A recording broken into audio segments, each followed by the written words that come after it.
One of those beautiful days where it's hard to get motivated to do anything but enjoy the Lord's beauty here. But I am getting back on the Chevy engine swap.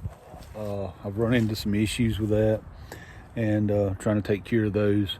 So it's just getting delayed a day or two. Hopefully this weekend or the first of the week we can wrap that up, because got a race coming next weekend with Legacy at Shadyside, Southeast Gassers Finals. Hopefully, Lord willing, it's going to go our way and we can finish top 10 in points, chasing that number 10 spot out of about, I don't even know what we're at now, 35, 40 ranked drivers in that. So not disappointed at all with the top 10. Today's about the Cougar. The Cougar has no brake lights. Everything else works but the brake lights. And let's face it, they use some weird stuff, and there's like 50-year-old wiring and a bunch of nonsense in there where they had the progressive lights and all this stuff. And honestly, I want to get out and have some fun with that car, and just need to get brake lights on it. So I came up with a unique solution. The Cougar has a pressure switch out on the master cylinder that activates the brake lights, and it's got a new master cylinder on it. It's got new brakes on it. Everything around it's new, and the lights still don't work. So it's obviously a wiring issue somewhere. So I'm just going to do the easy thing and bypass all that junk. Let me show you what I got in mind. Don't be mad at me because my yard's cooler than yours. I took the wagon, went to town, and picked up this. Come here. I reached my arm in there. Picked up this. Now, if any of y'all are familiar with the 70s Ford trucks, familiar with 70s Ford trucks, this is hard to do with one hand. You've probably seen these.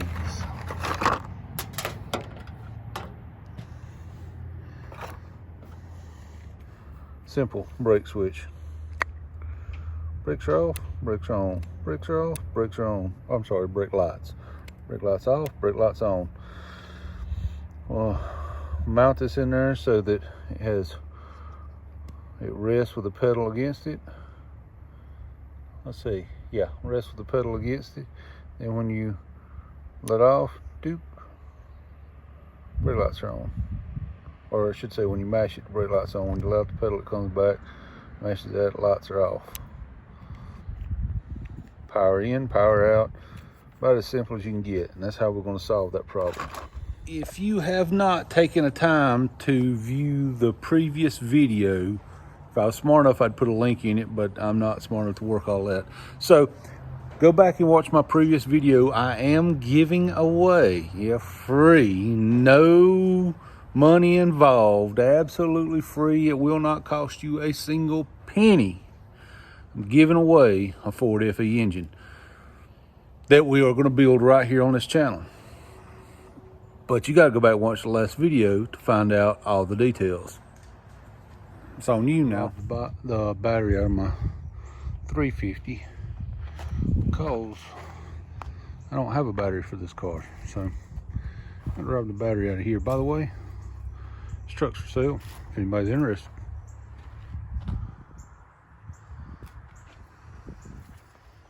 Just throwing it out there if anybody's interested. Truck is for sale. Here, take you a screenshot of this and read it. Then you'll know what it needs. And of course, this battery is, well, it's dead in my acting career.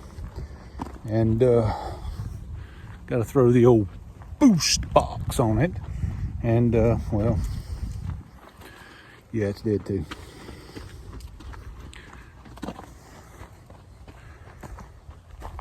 So I've got the battery charger here, and had to go to the old garage and get another section of cord so I could plug it up and see if this thing will fire up. We ain't touched this Cougar in a while, so see what a real cold start's like.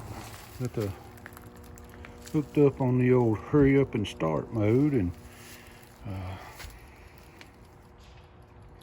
well, apparently I lock my intakes like Willie Nelson.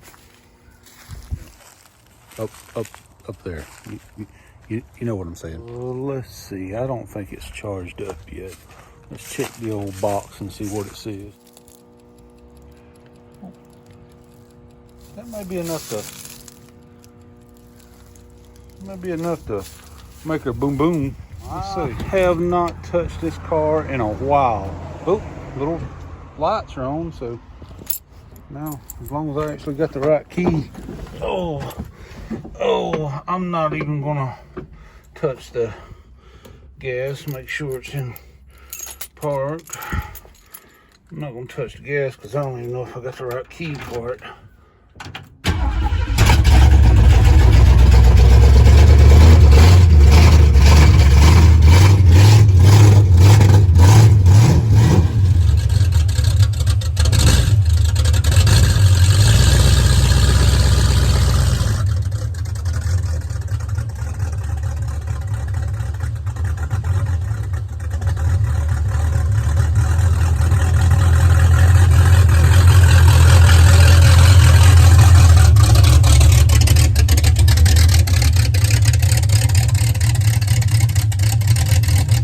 Batteries in it, sep's look garbage and won't hold a charge. That's going to cause a slight issue when I'm, trying to wire and I need to check for fire. So, as always, every simple job, there's always something that causes you issues. But man, tell me I don't have a cool driveway. I got this Galaxy, the wagon. I mean, this is living the dream. You know what I mean? Stop and say I'm joking before somebody gets their feelings all hurt and try to say I'm bragging about stuff. I'm not. The Lord has blessed me, but all my stuff needs work, which is why I can make videos, because none of it actually works like it's supposed to. Yeah, there's that. All right. So there's two versions of this switch. Why did I put it back in the box and then I have to wrestle with it with one hand? Oh, seriously. Alright, there's two versions of this switch. One, stop. One, when the button is open or up, the lights are on, and the other, when the button is down, the lights is on. So, one is made to go on one side, on the other side. So, what I'm hoping that this one is, and what I asked for, and hopefully will. You can see I need to adjust my belt out. But anyway, what I'm hoping this is one that where when the button is mashed, the lights are off. So I want the lights to be off when the button is mashed in, and when the button lets off, the lights come on. That way I can mount this on the column with a bracket, and the brake pedal comes up and pushes in against it right there, and the lights go out. When I mash the brake pedal, the lights come on. Now there's a way to test this. There's actually many ways to test this, but here's one way to test it. So we got our battery that's about dead, and we're going to check the voltage on our battery. And how did I manage to wrap that up? So our voltage on our battery, you can see right there. So what I want to do is put one side of this here like this, and the other side on here like this, and look, I got voltage. If I push the button, the voltage goes away. I'm off the button, voltage comes back. See if I can get them both in one shot. Alright, so I'm off the button, and we've got 1065. I'll mash the button in, and we go down to, that's weird, but anyway, you can see the difference. Doom. Okay, so that's what we have. We have one that when this is pressed in, the lights are off.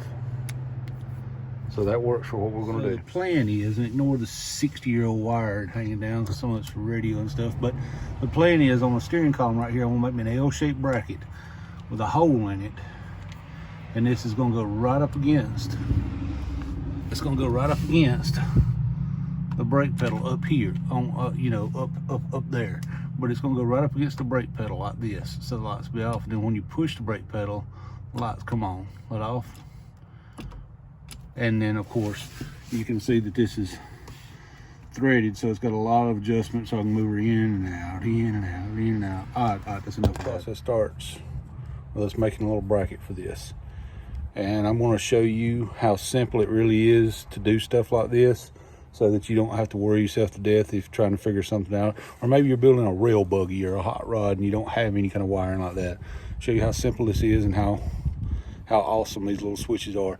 This is for a 70, I think this is for like a 78 Ford F100, but 70s, 60s, 70s F100s, late 60s through the late 70s F100s, I know all have the same style switch. There's probably a ton of vehicles that do, but I'm familiar with these because, well, they're kind of everywhere.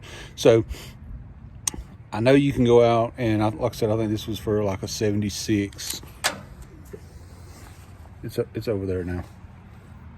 It's down there, but I think that was for like a 76 F100, and it's perfect for a simple down and dirty brake light system. I know you're going, but Bobby, I don't have any fabrication skills. I can't fabricate anything. I don't know how to fabricate anything. Calm down, Timmy. Calm down. It's okay. Let me show you how simple this is. Calm down. Chill out. It's not hard. Go in your junky garage and scan around. And what do we have here? Oh, that's a piece of pipe. That won't work. Oh, look over there. Piece of angle iron. Perfect. Grab said angle iron. Battery powered grinder that will die halfway through the first cut. Drag it to your nearest flammable pile of trash and just whack off a section right there.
Said bracket, and it's hot.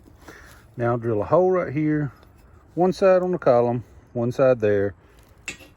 That's hot. I'm gonna lay that back down there. Being this, zero skills needed.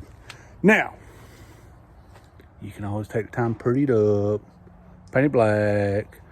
I'll show you a couple of little things I do, because at the end of the day, this is probably gonna be it's gonna be there forever kind of fix, because, well, I have no intentions of ever changing this. So I'm gonna do a couple of little things and I'll show them to you as I go. So I put two little slits in it, and then I used a Reese hitch ball and banged a little curve in this end. This end is still flat and straight. Not that you can see it here, but anyway, put a little curve in this, because this is going to right up on the column there. The curve is important. Okay, anyway, so that will side and asphyxiate itself properly to the, wow, I don't have much curve that way, properly to the column, in order to ensure no wigglage. And I'll show you how I do that in a second. First, I gotta walk back up here to the driveway, because, well, Can't get in the shop till I get the truck out of there. And put this on here, and then I have to mark where the center of the pedal is. And I left my marker back there. And take 2. Got my marker now. So now I need to mark exactly where the center of the pedal is on this side, so I know exactly where to drill my hole at, because it wouldn't do you no good for the hole be this way or this way when it's got a button, it's got a mash. You know what I'm saying? So now let's mark where the hole needs to be. Good, you can see it with the sunlight. Let me try to turn it where I think you can see it. Okay, so the way I mark this is put this on the column where it needs to go, slide it down, and then I draw a line on one side. That arm comes right down through here. I take my marker and lay up against it and draw a line on one side, draw a line on the other side of that pedal, so that I know exactly this is the pedal arm. So I know exactly center of this is center of my pedal. So if I drill a hole in the center of these 2 lines right here, then I should hit dead center of my pedal. Should be as simple as that.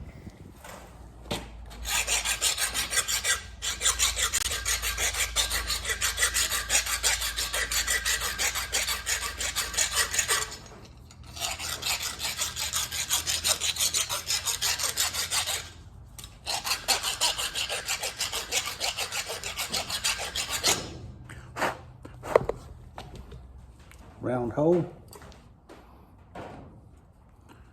very snug round hole, so there's no movement. Just really just slips right in. Yeah, baby. I think I want to do it from this side there. Yeah, I think I want to do it from this side, like that. This is hot. Drilling metal got hot. So, here's what I'll say. Normally, I'm the guy that would put this up on the column. Let's say this is a steering column. I'd put this up on the column, and I'd put a tackle weld right there, and probably on top and bottom, and let her be. But there's a reason why I put this curve in here. Everybody that's watching this may not have welding and fabrication skills, so I'm trying to make the simplest bracket I can to show you at home how you can do something with pretty much no skill and very few tools. An angle grinder with a death wheel on it, a hammer, and a drill bit. Now, since this is curved, I can put this up against the steering column. Let's get our makeshift wooden column back out. Put this up against the column. And now, I can take a radiator hose clamp, go around here, crank her down good and tight. If you want to put a little dab of, you know, some kind of maybe JB Weld or something in there, or glue or whatever, just to make you feel better, you can. Put a hose clamp around there, clamp it down tight, and now you have your bracket to hold your brake button. Brakes off, brakes on, brakes off, brakes on. Very, very simple to make, and took, well, you've seen the whole process from start to finish, so however long this video is, 10 minutes, 15 minutes to make this little bracket. And I'm not saying this is the only way to do anything. I'm not even saying this is the absolute best way to do anything. I'm sure there's some internet experts that will claim that this is the absolute worst way to do anything. But what I'm saying is I have used this method on rail buggies, rat rods, hot rods, race cars, everything for years. And like I said, generally I put a little tack weld right here, but maybe you don't want to do that. Maybe you need temporary brakes. Put your little switch on there, bam, you're good. You got brake lights. And then later down the road, if you decide you want to do a concourse restoration and have your little bricky light switchies thing work like it's supposed to, then you just take this off, take your little hose clamp off, and no one's ever the wiser of what you done. But this works great. This is something we used to do back in the day when we were kids, and we'd have brake lights on our little rail buggies, and one wire in, one wire out. Nothing to even think about, nothing to even, I'm a huge fan, if you have not noticed from other videos in here, I'm a huge fan of the simplest wiring possible. One wire in, one wire out. Bam, simple. Nothing can go wrong. It's, if you don't have brake lights, it's either a bad bulb or a bad bulb. Or this, which these rarely ever go bad, but they can. Yeah. Simple as it gets, folks. So when you're done, this is what you should have. You should have a bracket. It kind of looks like this. The curved little piece goes against the column, right up against the column, and then your brake pedal will come up, contact that, your brake lights is off, and as soon as you touch your brake pedal, your lights are on. The power wire comes in to one side, doesn't matter which side, because it's an open and closed circuit, so it's either powers through it or the power's not going through it. So doesn't matter which side. You got a hot wire that comes in. I will generally, just for convenience and just for whatever, hot wire going in, going out. So this comes off of, I would suggest fuse panel. Run it straight from your battery if you want to. I mean, hold a DeWalt battery in your hand if you want to. I don't care what you hook it to, but this side needs power. And then this side goes to your tail lights. And then the little button does the rest. That's as simple as you can get right there to make a homemade brake light switch. Now, my goal is to show you how you can put it in with a clamp and make it work and all. But an error in judgment has happened upon me. Days and weeks and months planning out what I'm going to work on before I start. Nope, not even close to true. I walked outside and said, hey, maybe I should put brake lights on the Cougar today. That's the thinking I put into it. So I actually didn't have any wire to hook this up with. So this is what you get today. You get how to make the little switch and then just stick it on your column. I mean, you can put a little paint on it so it doesn't rust or anything if you want to, but this is a down and dirty brake switch. That's all you need to have brake lights on your car. So if you're building a hot rod, rat rod, race car, rail buggy, bicycle, put this up on your little handlebar and go click, click, click, click, click, click. Actually, you have to ride around like this, and then when you get ready to start, go, and that, maybe don't do that. That's probably not a good idea. So anyway, hope y'all enjoyed this little quick how-to. Remember, go back and watch the video that was posted directly before this one. I am giving away an FE motor. No strings attached, absolutely free. I am giving away to one of the subscribers of this channel a free FE motor, which will be built on this channel. So hit the like, share these videos if there's any of them you like, but most importantly, please subscribe to the channel. It doesn't take anything away from you. It doesn't take any of your time. Just click the little subscribe button, and then you never have to think about me again if you don't want to, but it sure does help me out. So hope the Lord blesses you, and I'm going to go to the neighbor's house and pull some wiring off his car and wire up some brake lights. See y'all next time.